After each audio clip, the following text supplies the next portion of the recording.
Le terme Armageddon vient de l'hébreu Armageddon, qui signifie montagne de Megiddo, et est devenu synonyme de la future bataille au cours de laquelle Dieu interviendra et détruira les armées de l'Antéchrist, comme annoncé par les prophéties bibliques. Apocalypse 16:16. Une multitude de personnes seront engagées dans cette bataille. Toutes les nations s'assembleront pour combattre Christ. L'emplacement exact de la vallée d'Armageddon n'est pas clair parce qu'il n'y a pas de montagne appelée Megiddo.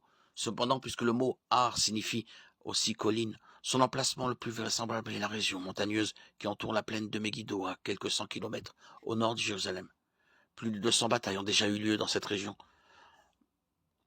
La plaine de Megiddo ainsi que la plaine voisine d'Esdraélon seront l'épicentre de cette bataille qui se propagera tout au long de la frontière d'Israël jusqu'à la ville édomite de Bossara au sud. Ésaïe 63:1. La vallée d'Armageddon s'était déjà fait connaître au cours de l'histoire d'Israël à l'occasion de deux grandes victoires.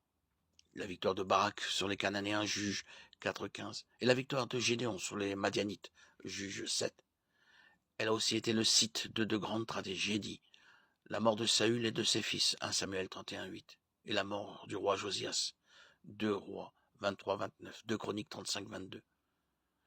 À cause de son histoire, la vallée d'Armageddon est devenue un symbole du conflit entre Dieu et les forces du mal. Le terme Armageddon n'est pas employé qu'en Apocalypse 16:16.